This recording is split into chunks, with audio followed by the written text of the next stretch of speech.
आज के इस वीडियो में कुछ नया होने वाला है। हम लोग देखने वाले हैं कि आखिर आइंस्टीन कैसे इतना तेज हो गया दिमाग का, और हम लोग इतना दिमाग लगाते हैं फिर भी तेज नहीं होते, आखिर क्यों?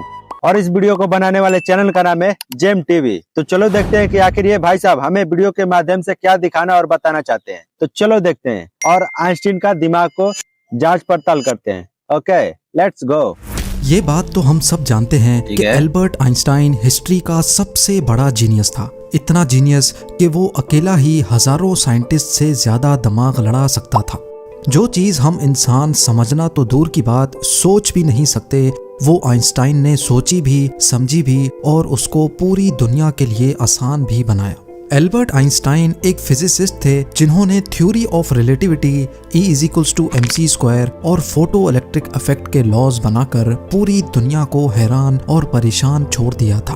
परेशान तो आज भी हम लोग रहते हैं स्कूल में, क्योंकि ये जब हमारे किताबों में छप चुका है ना, कॉस थीटा मीठा थीटा कुल, तो ये ज्यादा दिमाग खराब कर देता है भाई। हम लोग जब पढ़ाई करते थे ना 1 से 5 तक, तो यहाँ तक तो सब ठीक था, प्लस माइनस, लेकिन ये जब 6 के बाद आ गए ना, तो ये सब धीरे धीरे आने लगा और हमारे दिमाग को खाने लगा। और इसकी वजह से ही इनको नोबेल प्राइज से भी नवाजा गया। इनकी एक्स्ट्रा ऑर्डिनरी सोचने और समझने की सलाहियत देखकर लोग समझते थे कि आइंस्टाइन के पास एक स्पेशल ब्रेन है जो हम आम इंसानों से काफी ज्यादा मुख्तलिफ है। इस बात का खुद आइंस्टाइन को भी अंदाजा था। इसी वजह से वो नहीं चाहते थे कि मरने के बाद इनकी बॉडी के किसी भी हिस्से पर रिसर्च की जाए। बल्कि उन्होंने तो ये इंस्ट्रक्शंस दे रखी थी कि मरने के बाद इनकी बॉडी को जलाकर राख कर दिया जाए। लेकिन फिर वही हुआ जिसका आइंस्टाइन को डर था। जांच पड़ताल क्यों ना करें? आखिर ये भी तो इंसान ही था और उसके जैसे हम भी इंसान हैं, लेकिन ऐसा कुछ नहीं कर पाते हैं इस भाई साहब की तरह। 18 अप्रैल 1955 को प्रिंसटन हॉस्पिटल में जब आइंस्टाइन का इंतकाल हुआ तो ऑटोप्सी के लिए यानी मौत की वजह जानने के लिए जो डॉक्टर आया, उसने चुपके से आइंस्टाइन का ब्रेन निकाल लिया, क्योंकि उसको ये जानने की क्यूरियोसिटी थी कि दुनिया के सबसे बड़े जीनियस के ब्रेन में आखिर ऐसा है क्या। जेम टीवी की वीडियोस में एक बार फिर से खुशामदीद। नाजरीन, आइंस्टाइन का ब्रेन चुराने वाले डॉक्टर थॉमस हार्वी थे, जिनको अपने साथ होने वाले अंजाम से ज्यादा इस स्पेशल ब्रेन को स्टडी करने में दिलचस्पी थी। कुछ दिनों के बाद जब प्रिंसटन हॉस्पिटल को डॉक्टर हार्वी की इस हरकत का पता चला तो उनको अपनी जॉब से हाथ धोना पड़ा। लेकिन डॉक्टर हार्वी आइंस्टाइन के बेटे हंस अल्बर्ट से जैसे तैसे करके ये परमिशन लेने में कामयाब हो गए कि वो उसके बाप के स्पेशल ब्रेन के अंदर छुपे राजों से पर्दा उठाकर उसको दुनिया के सामने लाना चाहते हैं। लेकिन ये दिमाग से कैसे खोज कर सकते हैं? हाँ, मतलब वही तो है भाई, हर इंसान की तरह एक गुद्दा है दिमाग का, तो इसमें क्या छुपा होगा हमें तो नहीं मालूम, इतना जानकारी नहीं है हमारे पास। तो चलो देखते हैं। इस दिन के बाद से शुरू हुआ इस ब्रेन का एक लंबा तरीन सफर। डॉक्टर हार्वी एक पैथोलॉजिस्ट थे जो सिर्फ पोस्टमार्टम करना जानते थे। ये उनका सिर्फ ख्याल था कि वो इतने बड़े जीनियस के ब्रेन पर रिसर्च कर पाएंगे।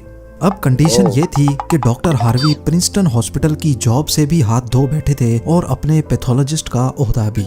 आइंस्टाइन का ब्रेन जो पहले ही डॉक्टर हार्वी प्रिजर्व कर चुके थे, वो इसको लेकर पेंसिल्वेनिया के शहर फिलाडेल्फिया ले गए, जहां उन्होंने ब्रेन की कई फोटोज ली और फिर उसको 240 छोटे छोटे पीसेज में काट कर। लेकिन क्यों छुपाया भाई?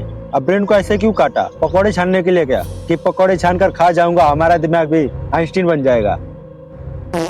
कर हर पीस को अलग अलग जार में प्रिजर्व करके अपनी बेसमेंट में छुपा दिया।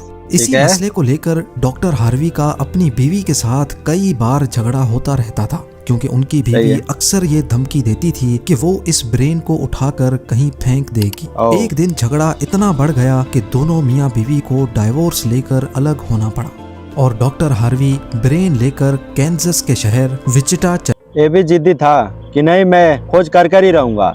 आखिर ये आइंस्टीन इंसानी तो था, और हमारे से इतना तेज कैसे हो सकता है? हम खोज कर ही रहेंगे, चाहे उसके लिए कुछ भी करना पड़े। बस उसी जिद से ये भाई काम कर रहा है। मेडिकल सुपरवाइजर की नौकरी करने लगे और यहाँ वो अपने फारिग टाइम में आइंस्टाइन के ब्रेन पर खूब स्टडी करने की कोशिश करते। इसके बाद कई बार वो अलग अलग जॉब छोड़कर मुख्तलिफ शहरों में ये ब्रेन लेके घूमते रहे। कई साल गुजर चुके थे, लेकिन डॉक्टर हार्वी आइंस्टाइन के ब्रेन पर कुछ खास रिसर्च ना कर सके। उल्टा उनका मेडिकल लाइसेंस ही कैंसिल कर दिया गया और नौबत यहाँ तक आ गई कि उनको एक प्लास्टिक की फैक्ट्री में जॉब स्टार्ट करनी पड़ी। तभी उन्होंने पहली बार एक अच्छा फैसला किया कि वो इनके ब्रेन के अलग अलग हिस्सों को दुनिया भर के बेस्ट न्यूरोपैथोलॉजिस्ट के पास डिटेल्ड रिसर्च के लिए भेजेंगे।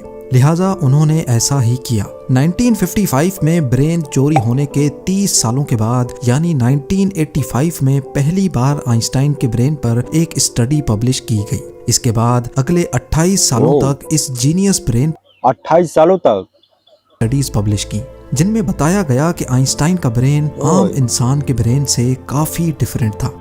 सबसे बड़ा डिफरेंस ब्रेन के कॉर्पस कैलोसम नामी हिस्से में पाया गया। अब यहाँ ये जानना जरूरी है कि इंसानी ब्रेन दो अलग अलग हिस्सों में डिवाइडेड होता है। इंसान जो भी काम करता है वो ब्रेन के एक हिस्से में पहले प्रोसेस होता है और फिर ब्रेन हमारे जिस्म के उस हिस्से को सिग्नल देता है। मतलब पहले हमारे दिमाग को मालूम चलता है, उसके बाद जो दिमाग होता है ना हमारे बॉडी को कंट्रोल करता है। मतलब जो भी कुछ पहले से होने वाला होता है ना हमारे दिमाग को मालूम चल जाता है, वो सिग्नल देता है। सिग्नल देता है। ओके। लेफ्ट ब्रेन हमारे जिस्म के राइट हिस्सों को कंट्रोल करता है, जबकि राइट ब्रेन हमारे जिस्म के लेफ्ट हिस्से को कंट्रोल। कैसे? मतलब इस साइड का दिमाग इधर का सारा चीज को कंट्रोल करता है और इस साइड का दिमाग इस साइड को कंट्रोल करता है। कैसे भाई? इसको तो इधर करना चाहिए, इसको इधर करना चाहिए, ये सबसे ज्यादा बेस्ट होगा। लेकिन नहीं, ये वाला इधर कर रहा है, ये वाला इधर कर रहा है, मतलब ये cross.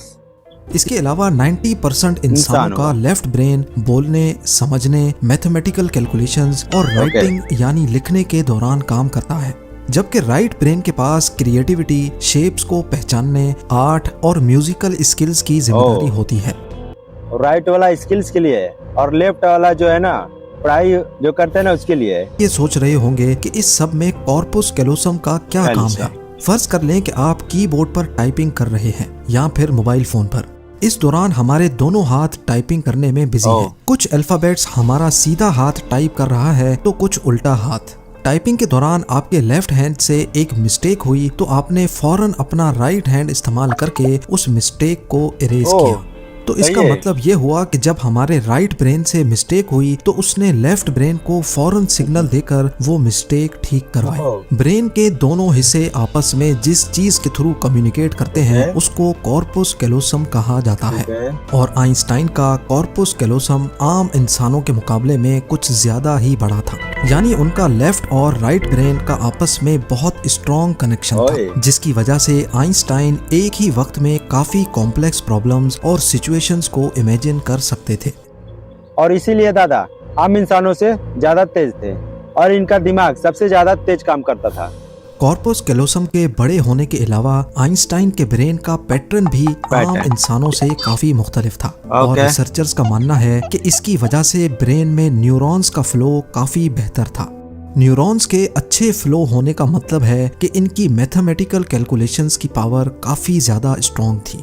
Albert Einstein complex mathematical problems को बगैर पेन और पेपर के अपने दिमाग की मदद से ही सॉल्व करने की काबिलियत रखते थे। न्यूरॉन्स ज्यादा होने की एक और वजह भी रिसर्च पेपर्स में बताई।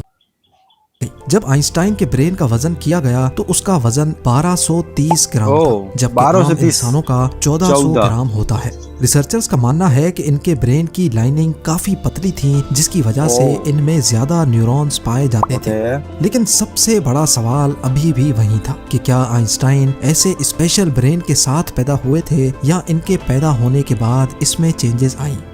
जांच के बाद मालूम पड़ा कि एल्बर्ट आइंस्टाइन जब पैदा हुए थे तो वो पूरे 5 सालों तक बोल नहीं सकते थे, जबकि दूसरे बच्चे 2 या 3 साल की उम्र में बोलना शुरू कर देते हैं। जब उन्होंने बोलना शुरू भी किया तब भी वो ज्यादा बोलना पसंद नहीं करते थे, बल्कि हमेशा अपनी सोचों में ही गुम रहते थे। मतलब ये भाई साहब अपने आप ही में सर्च करते थे। उनके पास चीजों को मेमोराइज करने की पावर काफी कम थी, यहाँ तक कि उनको सिंपल मैथ्स के टेबल भी याद करने में मुश्किल होती थी। वो मैथ्स और नंबर्स को लॉजिकल तरीकों से प्रोसेस करने के मास्टर थे, ना कि उनको रट्टा लगाकर याद करने के। स्कूल लाइफ में बाकी हर सब्जेक्ट में आइंस्टाइन फेल होते थे, सिर्फ मैथ्स और साइंस वो वाहिद सब्जेक्ट्स थे जिसमें आइंस्टाइन के नंबर्स सबसे ज्यादा आते थे। मतलब ये बंदा शुरू से ही मैथ में और फिजिक्स में बहुत ज्यादा तेज था और बाकी सब्जेक्ट में और बाकी सब्जेक्ट में वीक था, मतलब कमजोर था। जब एल्बर्ट आइंस्टाइन 12 साल के थे तब एक फैमिली टीचर अपनी ज्योमेट्री की बुक इनके पास भूल गए। हैरत अंगेज तौर पे सिर्फ एक ही दिन में आइंस्टाइन वो पूरी बुक पढ़कर अपने ज्योमेट्री के कॉन्सेप्ट्स क्लियर कर बैठे।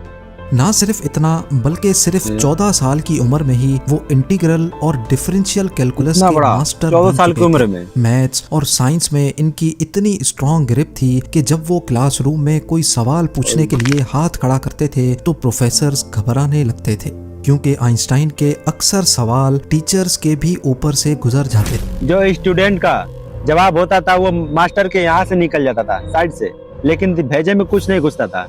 आखिर ये बंदा बोल क्या रहा है सामने वाला। तो इस वीडियो के माध्यम से क्या आप लोग समझे? नहीं समझे तो मैं ही बता देता हूँ। तो इस वीडियो के माध्यम से हम लोग ये सीखे कि अगर आप लोग के सामने कोई भी मुसीबत खड़ी हो जाए तो अपने दिमाग को पहले शांत करना। घबराहट में कुछ भी उल्टे पुल्टे काम करते मत बैठना। पहले अपने दिमाग को शांत करना और सोचना भाई सब कुछ हो सकता है। जब ये बंदा सब कुछ कर सकता है तो हम लोग क्यों नहीं? क्योंकि इसका दिमाग बचपन से तेज नहीं था, 5 से 6 साल के बाद ही इसका दिमाग तेज हुआ, नहीं तो ये इसका रिजल्ट फेल ही होता था। फिर भी इसका नाम इतिहास में लिखा जाता है और इसके सवाल के बिना हमारे फिजिक्स और मैथ अधूरे रहते हैं। और हाँ, अच्छा लगा हो तो वीडियो को लाइक, चैनल को सब्सक्राइब करना मत भूलना। मिलते हैं किसी और वीडियो में, तब तक के लिए टाटा बाय बाय।